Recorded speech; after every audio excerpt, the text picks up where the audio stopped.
ఈరోజు హైదరాబాద్లోని చిక్కట్పల్లి పోలీసులు హీరో అల్లు అర్జున్ని అరెస్ట్ చేశారు. ఎందుకు అరెస్ట్ చేశారు?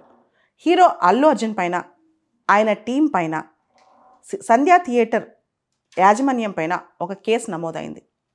డిసెంబర్ 4వ తారీఖు నైట్ ఏదైతే Allu Arjun movie premiere show ఉందో, ఫ్యాన్స్ కోసం వేసే షో ఉందో, దానిలో తొక్కిస్లాట్ జరిగి ఎక్కువ మంది ఫ్యాన్స్ వచ్చేసేసి ఒక అమ్మాయి చనిపోయింది, ఆవిడ పిల్లలు క్రిటికల్గా ఉన్నారని చెప్పి ఆ మరుసటి రోజు డిసెంబర్ 5వ తారీఖున ఆ కుటుంబం ఫైల్ చేసింది పోలీస్ కేసు. ఆ పోలీస్ కేసు ఆధారంగా చిక్కట్పల్లి పోలీస్ స్టేషన్లో ఎఫ్ఐఆర్ నమోదైంది. దానికి సంబంధించి చాలామంది ఇప్పటికీ అరెస్ట్ చేశారు. ఎఫ్ఐఆర్లో ఉన్న వాళ్ళని, సంధ్యా థియేటర్ యాజమాన్యంని, తర్వాత అల్లు అర్జున్కి సంబంధించిన వాళ్ళని. ఈరోజు అల్లు అర్జున్ని అరెస్ట్ చేశారు. అల్లు అర్జున్ని అరెస్ట్ చేయడాన్ని ఏ సెక్షన్స్ కింద మనం చూడొచ్చు? సెక్షన్ 105 అండ్ 118 ఆఫ్ భారత న్యాయ సంహిత. సెక్షన్ 105 ప్రకారం culpable homicide not amounting to murder అనమాట. సెక్షన్ 118 ప్రకారం causing hurt or grievous hurt, దీనికి సంబంధించి 118 అనే సెక్షన్ ఉందన్నమాట. సో ఈ సెక్షన్ మీద అల్లు అర్జున్ అరెస్ట్ చేశారు. అసలు అల్లు అర్జున్ ఆల్రెడీ తెలంగాణ హైకోర్టులో కేసు ఫైల్ చేశారు. ఈ కేసులో ఎఫ్ఐఆర్లో నా పేరు పెట్టారు, నాకేం సంబంధం లేదు, నా కేసు క్వాష్ చేయండి, నా ఎఫ్ఐఆర్ క్వాష్ చేయండి అని చెప్పి ఆయన ఆల్రెడీ తెలంగాణ హైకోర్టులో పిటిషన్ కూడా వేశారనమాట. అయితే ఇక్కడ మొత్తం ఎపిసోడ్లో ఎవరి తప్పుంది, సమాజం ఎవరి పట్ల వేలెత్తి చూపిస్తోంది? ముందుగా అల్లు అర్జున్ అండ్ టీం ఎవరైతే వస్తున్నారో దానికి సంబంధించి పోలీస్ స్టేషన్కి ఇన్ఫర్మేషన్ ఉందా, పోలీసులకి ఇన్ఫర్మేషన్ ఉందా క్రౌడ్ మేనేజ్మెంట్ గురించి? రెండోది సంధ్యా థియేటర్. మనందరూ తెలుసు, ఏ సినిమా రిలీజ్ అయినా సరే చిక్కట్పల్లి ఏరియాలో సంధ్యా, సుదర్శన్ ఇవన్నీ చాలా పాపులర్ థియేటర్స్. వీళ్ళందరూ నిజంగా థియేటర్స్ని 1,00,000 మంది, 50,000 మంది ఫ్యాన్స్ వస్తే ఆ థియేటర్ తట్టుకునే శక్తి దానికి ఉందా, ఆ కన్స్ట్రక్షన్కి ఉందా, ఆ ప్రాపర్టీకి అసలు అంత శక్తి ఉందా? మూడోది హీరో ఎంటర్ అయ్యేటప్పుడు, హీరోతో పాటు టీం ఎంటర్ అయ్యేటప్పుడు వాళ్ళు ఇదంతా ఊహించగలిగారా? దీనిలో ఇంటెన్షన్ ఉందా, మెన్స్రియా ఉందా, లేదా నెగ్లిజెన్స్ ఉందా? ఇవన్నీ ఫైండ్ అవుట్ చేయాల్సిన అంశాలన్నమాట. అన్నిటికన్నా ముఖ్యం, ఇలాంటి మూవీస్ రిలీజ్ అయ్యేటప్పుడు, ఏదైతే ఎక్కువ రోజుల నుంచి ఫ్యాన్ ఫేర్ ఎదురు చూసిన మూవీస్ రిలీజ్ అయ్యేటప్పుడు తీసుకోవాల్సిన ప్రికాషన్స్ తీసుకుంటున్నారా? ఇవన్నీ పక్కన పెడితే, ఓ పక్క హీరో చెప్పకుండా వచ్చాడు, హీరో టీం చెప్పకుండా వచ్చింది, హీరో ఇండైరెక్ట్గా దీనికి కారణమయ్యాడు అంటున్నారు. రెండో important issue, most important issue, అసలు ఇంతమంది ఒకటేసారి రావడానికి అవసరం ఏంటి?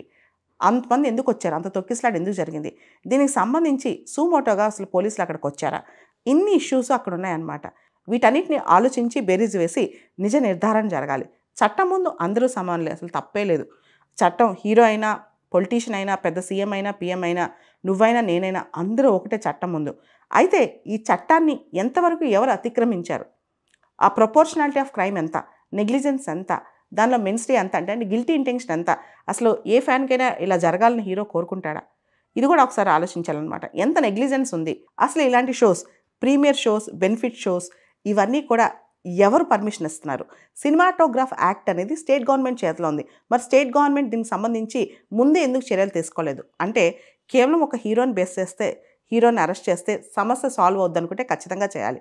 కానీ దీనిలో గవర్నమెంట్ నెగ్లిజెన్స్ కానీ, ఫ్యాన్స్ ఎవరైతే అభిమానులు ఉన్నారో వాళ్ళు కూడా కట్టలు తెంచేసుకుని అభిమానం అనమాట, అసలు అదొక యాక్షన్, అదొక మూవీ అని ఆలోచించకుండా పడి చచ్చిపోతుంటారు, రక్తాలు చిందేసుకుంటుంటారనమాట.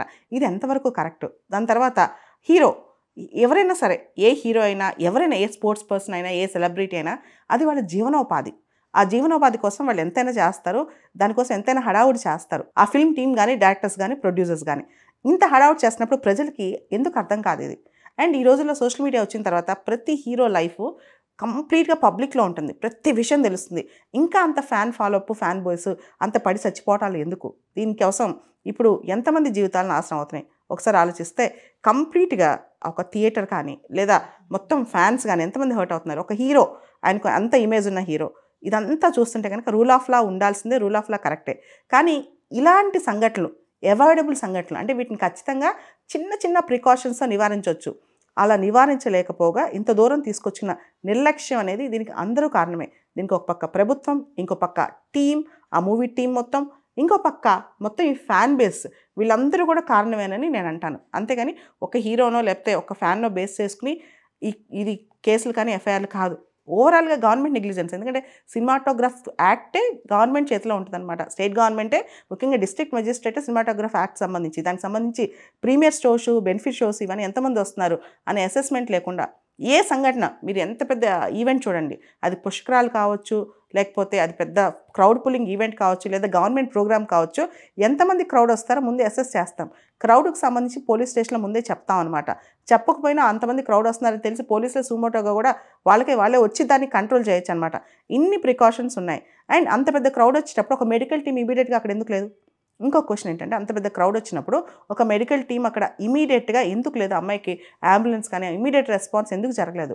మనం కనుక ఆ ఇన్సిడెంట్ జరిగినప్పుడు ఒక వీడియో చూస్తే ఒక లేడీ పోలీస్ అమ్మాయికి సిపిఆర్ ఇస్తుందన్నమాట. అంటే ఒక డాక్టర్ కూడా అక్కడ అవైలబుల్ లేరు. దాదాపు 1,00,000 మంది ఆ ఏరియాలో క్రౌడ్ వచ్చుంటే ఒక డాక్టర్ కూడా అవైలబుల్గా లేదనమాట. మేము ఉండే ప్లేస్కి ఖచ్చితంగా సంధ్యా థియేటరు, ఈ ఇన్సిడెంట్ జరిగిన ప్లేస్ అనేది కిలోమీటర్ దూరం కూడా లేదనమాట. కానీ ఆ ఇన్సిడెంట్ ఇంత దగ్గరలో జరగటం, ఇంత బాధాకరమైన అంశాలు జరగటం, అది ఇంత దూరం రావటం, అంటే ఇంత నెగ్లిజెన్స్ అనేది, నిర్లక్ష్యం అనేది ఇంత దూరం రావటం, దీనికి కేవలం ఒక హీరోని తప్పంటే మాత్రం కరెక్ట్ కాదు. దీనిలో అందరిది, సమాజానికి బాధ్యత ఉంది, గవర్నమెంట్ది బాధ్యత ఉంది, ఫ్యాన్స్ది బాధ్యత ఉంది, అందరిది బాధ్యత ఉంది, కేవలం హీరోది మాత్రమే కాదు. మొత్తంగా ఫిల్మ్ ఇండస్ట్రీ, సినీ పరిశ్రమ కూడా ఒక పరిశ్రమే. ఫిల్మ్ స్టార్స్ కూడా వాళ్ళ లైవ్లీహుడ్ కోసం పనిచేస్తారు. ఇన్ఫ్యాక్ట్ భారతదేశంలో ఈ డెమీ గాడ్ వర్షిప్ అనమాట. అసలు ఫస్ట్ బెనిఫిట్ షోస్కి, ప్రీమియర్ షోస్కి ఇంత పెద్ద ఫిల్మ్ ఒకటి లాంచ్ అవుతుంటే చిన్నపిల్లలు ఎందుకు తీసుకొస్తున్నారు? పసికందులను ఎందుకు వేసుకుని సినిమాలకు వస్తారు? ఇది పెద్ద క్వశ్చన్ అనమాట. ఇంతమంది వస్తారని తెలిసి చాలామంది ఫస్ట్ షోకి చాలామంది వస్తారని చెప్పి చిన్న పిల్లలు వేసుకుని సినిమాకి వస్తారు. వాళ్ళ జీవితం ఆరిపోతే, వాళ్ళ జీవితం మంట కలిసిపోతే ఎవరికి సమాధానం చెప్పాలి? ఇవన్నీ పక్కన పెడితే ఇండియాలో ఫిల్మ్ స్టార్ లైఫ్ కూడా చాలా వాకింగ్ అనే టైట్ రోప్ అనమాట. చాలా కష్టం వాళ్ళ జీవితం కూడా. ఇక్కడ బయటికి రాలేరు వాళ్ళు ఏదైనా సమాజాన్ని చూడాలన్నా, ఫ్రీగా వాళ్ళ లైఫ్ ఒకరోజు లీడ్ చేయాలన్నా ఫారెన్ వెళ్ళిపోవాల్సిన పరిస్థితి అనమాట. అంత డెమిగాడ్ వర్షిప్, ఇంత ఓవర్ ఎంతూజియాజము. అండ్ మనందరూ తెలుసు, ఒక సినిమా రిలీజ్ అవుతే ఆ సినిమా వల్ల గవర్నమెంట్ కూడా బెనిఫిట్ అవుతుంది, గవర్నమెంట్ కూడా రెవెన్యూ వస్తుంది. కానీ గవర్నమెంట్ దీనికి సంబంధించి ఒక బ్యాలెన్స్ రివ్యూ తీసుకుని ఈ ప్రీమియర్ షోస్, బెనిఫిట్ షోస్ వీటన్నిటికి సంబంధించి ముందే ఎందుకు ఆలోచించకూడదు? ఒకసారి మనం ఈ పర్స్పెక్టివ్లో కూడా ఆలోచించాలి కదా. అండ్ ఆ యాంగ్జైటీకి, ఆ క్యూరియాసిటీకి నిజంగానే ఫ్యాన్స్ వస్తారు, హీరోస్ కూడా వస్తారు వాళ్ళని మెప్పించడానికి. కానీ ఇలా టర్న్ అవుతాయని ఎవరు ఊహించరు కదా. అలాంటప్పుడు ముందే కొంచెం ప్రికాషన్ తీసుకుంటే ఎంత బాగుండేది.